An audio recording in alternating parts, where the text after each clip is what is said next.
আসসালামু আলাইকুম। আমন্ত্রণ জানাচ্ছি জাগো টিভিতে। আপনাদের সাথে আছি আমি মমতাজ শাহিন রুম্পা। শুরুতেই জানিয়ে দিব আপডেটগুলো।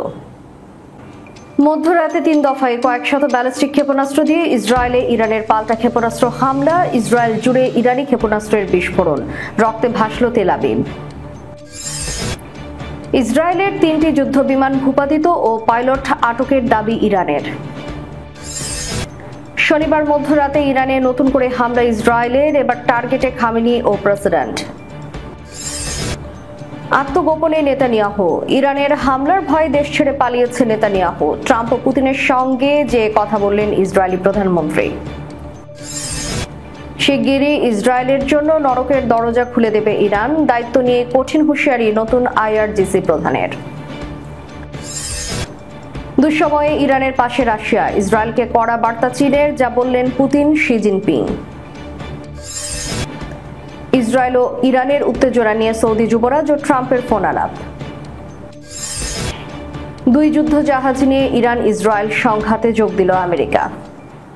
শুনছিলেন শিরোনাম, এবারে বিস্তারিত। দখলদার ইসরায়েলকে লক্ষ্য করে শনিবার 14 জুন মধ্যরাতে ব্যাপক মিসাইল হামলা শুরু করে ইরান। প্রথম দফায় তারা অন্তত 100টি মিসাইল ছোড়ে। এরপর দ্বিতীয় দফায় আরও কয়েক ডজন মিসাইল ছোড়া হয়। প্রথম ও দ্বিতীয় দফা শেষে আরও একবার দখলদারদের লক্ষ্য করে ইরান মিসাইল ছুড়েছে। তবে তৃতীয় দফায় কতগুলো মিসাইল ছোড়া হয়েছে সেটি নিশ্চিত জানা যায়নি। ইরানি সংবাদ মাধ্যমের বরাতে বার্তা সংস্থা রয়টার্স এই তথ্য জানায়। কমপক্ষে 5 জন নিহত এবং তেল আবিবে অন্তত 65 জন আহত হয়েছেন, যার মধ্যে কয়েকজনের অবস্থা গুরুতর। হতাহতের সংখ্যা লাফিয়ে লাফিয়ে বাড়ছে বলে জানিয়েছে বিভিন্ন আন্তর্জাতিক গণমাধ্যম। সংবাদ মাধ্যম আল জাজিরা জানিয়েছে, এই হামলার মধ্যেই রাজধানী তেল আবিবে ইসরায়েলের প্রতিরক্ষা মন্ত্রণালয়ের সদর দফতরের পাশেও আগুন জ্বলতে দেখা গেছে। তাদের হাসপাতালে নিয়ে যাওয়া হয়েছে। টিভির স্ক্রিনে দেখা গেছে দখলদার ইসরায়েলের বাণিজ্যিক রাজধানী তেল আবিবের বিভিন্ন জায়গায় আছড়ে পড়ছে মিসাইল। এই সময় দখলদাররা ইরানি মিসাইল আটকানোর চেষ্টা করে, তার সত্ত্বেও বিভিন্ন জায়গায় এসব মিসাইল আঘাত হানে। এই সময় একাধারে বেশ কয়েকটি ভয়ানক বিস্ফোরণের শব্দ পাওয়া যায়। টাইমস অফ ইসরায়েলের প্রতিবেদনে বলা হয়েছে, ইরান থেকে ছোড়া এই শতাধিক ব্যালিস্টিক ক্ষেপণাস্ত্র ইসরায়েলের বিভিন্ন অংশে আঘাত হানতে শুরু করেছে। তেল আবিব অঞ্চলে কমপক্ষে 60টি স্থানে বিস্ফোরণ ঘটেছে। এতে বেশ কয়েকজন সামান্য আহত হয়েছেন বলে জানিয়েছে জরুরি সেবাদাতা সংস্থা মাগেন ডেভিড আদম। ইসরায়েলি পুলিশ জানিয়েছে, ক্ষেপণাস্ত্র আঘাতে বেশ কিছু ভবনের ক্ষতি হয়েছে। ধোঁয়ার কুণ্ডলী উঠতে দেখা গেছে তেল আবিবের আকাশে। ইসরায়েলি সামরিক বাহিনী বলছে, ইরান থেকে আবারও ডজন খানেক ব্যালিস্টিক ক্ষেপণাস্ত্র ছোড়া হয়েছে। জনগণকে এখনই আশ্রয় কেন্দ্রে থাকার নির্দেশ দিয়েছে আইডিএফ। ইরানি রাষ্ট্রীয় সংবাদ মাধ্যম দাবি করেছে, ইসরায়েলের সাম্প্রতিক হামলার জবাবে এই হামলা শুরু করেছে তেহরান। যদিও ইসরায়েল বলছে, কিছু ক্ষেপণাস্ত্র মাঝ পথেই ধসে পড়েছে। এর ফলে ক্ষেপণাস্ত্রের প্রকৃত সংখ্যা নিয়ে কিছুটা বিভ্রান্তি রয়েছে। আইডিএফ সতর্ক করে বলেছে, হামলার স্থান বা ছবি প্রকাশ না করতে। তারা বলছে, শত্রুপক্ষ এসব ছবি বিশ্লেষণ করে পরবর্তী হামলার দক্ষতা বাড়াতে পারে। এই মুহূর্তে আকাশ প্রতিরক্ষা ব্যবস্থা সক্রিয় রয়েছে এবং নিরাপত্তা বাহিনী ক্ষেপণাস্ত্র প্রতিহত করার সর্বোচ্চ চেষ্টা চালিয়ে যাচ্ছে বলে জানিয়েছে ইসরায়েলি সেনাবাহিনী। দখলদার ইসরায়েলের এক নারী পাইলটকে আটকের দাবি করেছে ইরান। দেশটির রাষ্ট্রায়ত্ত বার্তা সংস্থা তাসনিম নিউজ স্থানীয় সময় শুক্রবার রাতে এই তথ্য জানায়। এছাড়া দখলদারের 3টি যুদ্ধ বিমানও ভূপাতিত করা হয়েছে বলে জানিয়েছে বার্তা সংস্থাটি। ইরানের রাষ্ট্রীয় সংবাদ মাধ্যম বলেছে, অন্তত 3টি ইসরায়েলি যুদ্ধ বিমান ইরানের আকাশসীমায় গুলি করে ভূপাতিত করা হয়েছে। তবে এই দাবি এখনো স্বাধীনভাবে যাচাই করা সম্ভব হয়নি। বিবিসি লিখেছে, পরিস্থিতি দ্রুত পাল্টে যাচ্ছে, উত্তেজনা ক্রমশ বাড়ছে। তেল আবিবের আকাশে ধোঁয়ার কুণ্ডলী দেখা গেছে। ইসরায়েলি সেনাবাহিনী সতর্ক করে দিয়ে বলেছে, ইরান বাস্তবিকই ইসরায়েলের ক্ষতি করতে পারে। সেটি যে সম্ভব হতে পারে তার প্রথম লক্ষণ এই ক্ষেপণাস্ত্র হামলা। তবে দখলদার ইসরায়েল ইরানের এই দাবি অস্বীকার করেছে। ইসরায়েলি সেনাবাহিনীর আরবি ভাষায় মুখপাত্র আভিজি আদরি দাবি করেছেন, তাদের কোনো যুদ্ধ বিমান ভূপাতিত হয়নি এবং কোনো নারী পাইলটও আটক হননি। তিনি এক্সে দেওয়া এক পোস্টে লিখেছেন, ইরানি সংবাদ মাধ্যম মিথ্যা কথা বলছে। তবে এ দখলদারদের বক্তব্যের সত্যতা নিশ্চিত করা যায়নি। এর আগে শুক্রবার ভোরে ইরানি 200 যুদ্ধ বিমান দিয়ে হামলা চালায় দখলদার ইসরায়েল। এই হামলায় ইরানের সামরিক ও পারমাণবিক স্থাপনাগুলোকে লক্ষ্যবস্তু বানানো হয়। ইসরায়েলের অপারেশন রাইজিং লায়ন নামের এই অভিযানে ইরানের সেনাপ্রধান মেজর জেনারেল মোহাম্মদ বাঘেরি, আইআরজিসির প্রধান কমান্ডার মেজর জেনারেল হোসেন সালামি, আইআরজিসির বিমান বিমান বাহিনীর কমান্ডার ব্রিগেডিয়ার জেনারেল আমির আলী আজিজাদে সহ অন্তত 20 জন কমান্ডার নিহত হন। শুক্রবার কয়েক দফা হামলা চালিয়ে ইরানের সেনাপ্রধান সহ অন্তত 20 জন জ্যেষ্ঠ কমান্ডার ও বেশ কয়েকজন পরমাণু বিজ্ঞানীকে হত্যার পর শনিবার 14 জুন মধ্যরাত থেকে আবারও নতুন করে ইরানে হামলা চালাতে শুরু করেছে দখলদার ইসরায়েল। তাদের এবারের লক্ষ্যবস্তু ইরানের প্রেসিডেন্ট মাসুদ পেজেশকিয়ান এবং সুপ্রিম নেতা আয়াতুল্লাহ আলী খামেনি। শনিবার মধ্যরাতে এক প্রতিবেদনে এই তথ্য জানিয়েছে মার্কিন সংবাদ মাধ্যম দ্য নিউ ইয়র্ক টাইমস। সংবাদ মাধ্যমটি বলেছে, ইরানের রাজধানী তেহরানের পাস্তুর এলাকায় ইসরায়েলি হামলা রুখে দিতে আকাশ প্রতিরক্ষা ব্যবস্থা ব্যবহার করছে দেশটির বাহিনী। ওই এলাকাতেই থাকেন ইরানের প্রেসিডেন্ট মাসুদ পেজেশকিয়ান ও সুপ্রিম নেতা আয়াতুল্লাহ আলী খামেনি। সেখানকার বাসিন্দারা নিউ ইয়র্ক টাইমসকে বলেছেন, ওই এলাকায় অব্যাহতভাবে আকাশ প্রতিরক্ষা ব্যবস্থা থেকে মিসাইল ছোড়া হচ্ছে যেন ইসরায়েলি মিসাইল সেখানে কোনোভাবেই আঘাত না করতে পারে। আত্মগোপনে নেতানিয়াহু। ইরানের হামলার ভয়ে দেশ ছেড়ে পালিয়েছে নেতানিয়াহু। ট্রাম্প ও পুতিনের সঙ্গে কথা বললেন ইসরায়েলি প্রধানমন্ত্রী। ইরানের রাজধানী তেহরান সহ দেশটির বিভিন্ন শহরে শুক্রবার ভোররাতে বিমান হামলার পর ইসরায়েলের প্রধানমন্ত্রী বেনিয়ামিন নেতানিয়াহু অজ্ঞাত স্থানে পালিয়েছেন। ইসরায়েলি গণমাধ্যমের বরাত দিয়ে ইন্নার প্রতিবেদনে জানানো হয়েছে, তেহরানের বিরুদ্ধে হামলার পর ইসরায়েলের প্রধানমন্ত্রী বেনিয়ামিন অজ্ঞাত কোনো স্থানে সরিয়ে নেওয়া হয়েছে। ধারণা করা হচ্ছে সম্ভবত তাকে গ্রিসে নেওয়া হয়েছে। ইসরায়েলি গণমাধ্যমের বরাত দিয়ে ইরনার প্রতিবেদনে জানানো হয়েছে, তেহরানের বিরুদ্ধে হামলার পর ইসরায়েলের প্রধানমন্ত্রী বেনিয়ামিন নেতানিয়াহুকে অজ্ঞাত কোনো স্থানে সরিয়ে নেওয়া হয়েছে। ধারণা করা হচ্ছে সম্ভবত গ্রিসে আছেন তিনি। এর আগে ইসরায়েলি সংবাদ মাধ্যম নেতানিয়াহুর উড়োজাহাজের একটি ছবি প্রকাশ করে। ছবিতে অধিকৃত এলাকার বাইরে দুটি জঙ্গি বিমানের পাহারায় নেতানিয়াহুর উড়োজাহাজকে অজ্ঞাত গন্তব্যের দিকে চলে যেতে দেখা গেছে। ইসরায়েলি টেলিভিশন চ্যানেল 12 জানিয়েছে, বিমানটি গ্রিসের রাজধানী এথেন্সে অবতরণ করেছে। এদিকে ইরানের হামলার পর ইসরায়েলের প্রধানমন্ত্রী বেনিয়ামিন নেতানিয়াহু মার্কিন যুক্তরাষ্ট্র এবং রাশিয়ার নেতাদের সঙ্গে কথা বলেছেন। ইসরায়েলের প্রধানমন্ত্রীর কার্যালয় এক বিবৃতিতে এই তথ্য জানায়।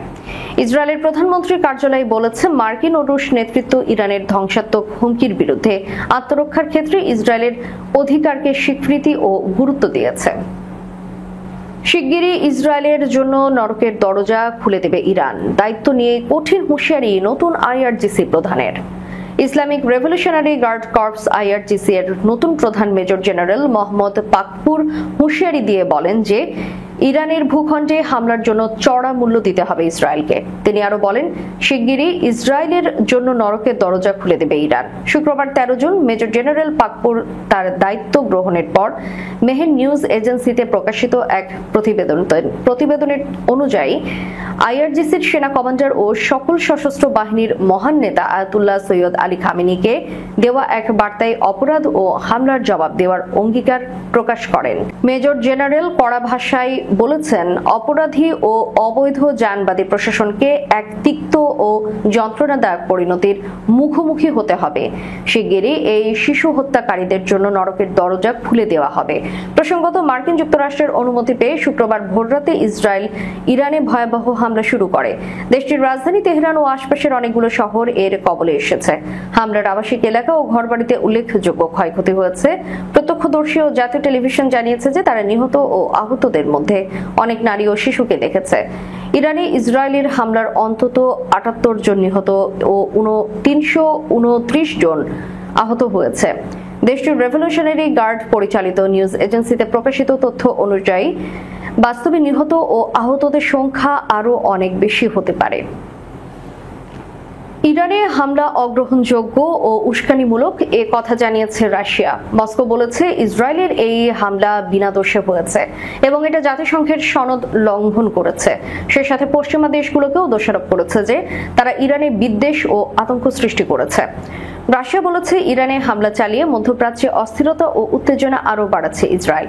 অপরদিকে ইরানের পরমাণু কর্মসূচিতে স্বচ্ছতা ও সমাধানে ওয়াশিংটন ও মস্কো যে আলোচনার উদ্যোগ নিয়েছে তা ব্যাহত হয়েছে বলে উল্লেখ করেছে ক্রেমলিন। রাশিয়ার ক্রেমলিন মুখপাত্র দিমিত্রি পেসকভ জানিয়েছে যে রাশিয়া এই ঘটনার গভীর উদ্বেগ প্রকাশ ও নিন্দা জানাচ্ছে। পুতিন ও রাশিয়ার পররাষ্ট্র ও প্রতিরক্ষা মন্ত্রণালয় এবং বৈদেশিক গোয়েন্দা সংস্থার সাথে ঘন ঘন কথা বলছেন এবং বাস্তব তথ্য সংগ্রহ করছেন। প্রেসিডেন্ট পুতিনের উদ্যোগে প্রকাশিত পররাষ্ট্র মন্ত্রণালয়ের এক বিস্তারিত বিবৃতিতে ইসরায়েল ও পশ্চিমা দেশগুলোর আচরণের নিন্দা জানানো হয়েছে। জাতিসংঘের সনদ ও আন্তর্জাতিক আইন লঙ্ঘন করে যে বল প্রয়োগ হয়েছে তা সম্পূর্ণ অগ্রহণযোগ্য। নির্দোষ মানুষ, শান্তির শহর ও পরমাণু স্থাপনায় হামলা মানবতা ও আঞ্চলিক নিরাপত্তার জন্য হুমকি স্বরূপ বলেছে রাশিয়া। এদিকে ইসরায়েল ইরানের সার্বভৌমের উপর হামলা করেছে বলে মন্তব্য করেছেন চীনের পররাষ্ট্র মন্ত্রণালয়ের মুখপাত্র লিন জিয়ান। শুক্রবার চীনের পররাষ্ট্র মন্ত্রণালয়ের ব্রিফিংয়ে লিন জিয়ান এই প্রসঙ্গে বলেন, ইরানের সার্বভৌমত্ব, নিরাপত্তা এবং আঞ্চলিক অখণ্ডতার উপর আঘাত আনা হয়েছে এবং চীন এই হামলার বিরোধী, কারণ এই ধরনের হামলায় মধ্যপ্রাচ্যে সংঘাত ছড়িয়ে পড়ার সমূহ আশঙ্কা রয়েছে এবং কেউই চায় না যে ওই অঞ্চলে আকস্মিকভাবে সংঘাতের উৎফুল্ল ঘটুক। মধ্যপ্রাচ্যে ইসরায়েল ও ইরানের মধ্যে ক্রমবর্ধমান উত্তেজনার প্রেক্ষাপটে সৌদি আরবের যুবরাজ মোহাম্মদ বিন সালমান ও যুক্তরাষ্ট্রের প্রেসিডেন্ট ডোনাল্ড ট্রাম্প এক ফোন আলাপে আঞ্চলিক নিরাপত্তা পরিস্থিতি নিয়ে আলোচনা করেছে। শুক্রবার এই ফোন আলাপ হয় বলে জানিয়েছে সৌদি প্রেস এজেন্সি। ফোন আলাপে দুজনেই ইসরায়েলের সামরিক অভিযান ও তার জবাবে ইরানের প্রতিক্রিয়া ঘিরে উদ্ভূত সংকটময় পরিস্থিতি নিয়ে উদ্বেগ প্রকাশ করেন।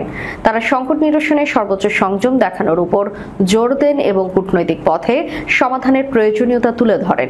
পাশাপাশি আঞ্চলিক শান্তি, স্থিতিশীলতা ও নিরাপত্তা নিশ্চিত করতে যৌথভাবে কাজ করার অঙ্গীকার পুনর্ব্যক্ত করেন। এদিকে জাতিসংঘ মহাসচিব অ্যান্টনিও গুতেরেস এক বিবৃতিতে ইসরায়েল ও ইরানকে অবিলম্বে উত্তেজনা প্রশমনের আহ্বান জানিয়েছে। সম্প্রতি ইসরায়েল ইরানের পারমাণবিক স্থাপনায় প্রথমে আঘাত হানা নীতির অংশ হিসেবে একটি সামরিক অভিযান চালায়। এর জবাবে তেহরান একাধিক ব্যালিস্টিক ক্ষেপণাস্ত্র নিক্ষেপ করে, যার লক্ষ্য ছিল ইসরায়েলি সামরিক ঘাঁটি। গুতেরেস বলেন, আর নয় সংঘাত, এখনই থামতে হবে।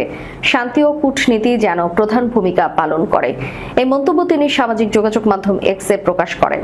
আঞ্চলিক বিশ্লেষকরা মনে করছেন, সাম্প্রতিক এই টানাপোড়েন কেবল ইসরায়েল ইরান নয়, গোটা মধ্যপ্রাচ্যকেই নতুন করে অস্থিরতার মুখে ঠেলে দিতে পারে। এমন অবস্থায় বড় আকারের সংঘর্ষ এড়াতে আঞ্চলিক শক্তিগুলোর সক্রিয় কূটনৈতিক ভূমিকা প্রয়োজন বলে মত বিশেষজ্ঞদের। মার্কিন ঊর্ধ্বতন কর্মকর্তারা ফক্স নিউজকে জানিয়েছে, ইরানের ক্ষেপণাস্ত্র হামলার প্রতিক্রিয়ায় ইসরায়েলকে সহায়তা করছে যুক্তরাষ্ট্রের সামরিক বাহিনী। এক বিবৃতিতে একজন কর্মকর্তা বলেন, ইসরায়েলে লক্ষাধিক মার্কিন নাগরিক ও গুরুত্বপূর্ণ মার্কিন সম্পদ রয়েছে এবং যুক্তরাষ্ট্র তাদের সুরক্ষার জন্য সক্রিয়ভাবে কাজ করছে। ফক্স নিউজের chief national security correspondent Jennifer Griffin জানিয়েছে, পূর্ব ভূমধ্য সাগরে বর্তমানে মার্কিন নৌবাহিনীর দুটি ডেস্ট্রয়ার মোতায়েন রয়েছে। এর একটি ইউএসএস সুলিভান্স এবং অন্যটি ইউএসএস আর্লেন বার্কি। একটি আঞ্চলিক নিরাপত্তা সূত্র জানায়, ইরানের ক্ষেপণাস্ত্র হামলায় তৃতীয় ঢেউ ইতিমধ্যে শেষ হয়েছে। আরও জানা গেছে, মার্কিন সেনাবাহিনী প্যাট্রিয়ট PAC-3 এবং থার্ড ব্যবস্থার মাধ্যমে ইসরায়েলের দিকে আসা ইরানি ক্ষেপণাস্ত্র প্রতিহত করতে সহায়তা করছে। যুক্তরাষ্ট্রের এই সক্রিয় অংশগ্রহণ মধ্যপ্রাচ্যে চলমান উত্তেজনার মধ্যে আন্তর্জাতিক মিত্রতার একটি গুরুত্বপূর্ণ দৃষ্টান্ত হয়ে উঠেছে। এদিকে জাতিসংঘে যুক্তরাষ্ট্রের এক প্রতিনিধি জানিয়েছে, ইসরায়েলের সাম্প্রতিক হামলাগুলোকে আত্মরক্ষামূলক পদক্ষেপ হিসেবে বিবেচনা করছে ওয়াশিংটন। মার্কিন প্রতিনিধি ম্যাকাই পিট বলেন, প্রত্যেকটি সার্বভৌম রাষ্ট্রের আত্মরক্ষার অধিকার রয়েছে, ইসরায়েল এর ব্যতিক্রম নয়। তিনি জানান, যুক্তরাষ্ট্রকে এই হামলার আগেই জানানো হয়েছিল, তবে কোনোভাবে যুক্তরাষ্ট্র এই হামলায় সামরিকভাবে অংশ নেয়নি। তিনি বলেন, আমাদের সর্বোচ্চ অগ্রাধিকার হচ্ছে ওই অঞ্চলে অবস্থানরত মার্কিন নাগরিক কর্মী ও সেনাদের সুরক্ষা নিশ্চিত করা। তেহরান যদি আমেরিকান সেনাদের লক্ষ্য করে হামলা চালায়, তাহলে ইরানকে ভয়াবহ পরিণতি ভোগ করতে হবে বলে সতর্ক করেন পিট। শেষ করার পূর্বে সংবাদ শিরোনামগুলো জানিয়ে দিব আরো একবার। মধ্যরাতে 3 দফায় কয়েক শত ব্যালিস্টিক ক্ষেপণাস্ত্র দিয়ে ইসরায়েলে ইরানের পাল্টা ক্ষেপণাস্ত্র হামলা, ইসরায়েল জুড়ে ইরানি ক্ষেপণাস্ত্রের বিস্ফোরণ, রক্তে ভাসল তেল আবিব। ইসরায়েলের 3টি যুদ্ধবিমান ভূপাতিত ও পাইলট আটকের দাবি ইরানের। শনিবার মধ্যরাতে ইরানে নতুন করে হামলা ইসরায়েলের, এবার টার্গেটে খামেনি ও প্রেসিডেন্ট। আত্মগোপনে নেতানিয়াহু, ইরানের হামলার ভয়ে দেশ ছেড়ে পালিয়েছে নেতানিয়াহু। ট্রাম্প ও পুতিনের সঙ্গে যে কথা বললেন ইসরায়েলি প্রধানমন্ত্রী।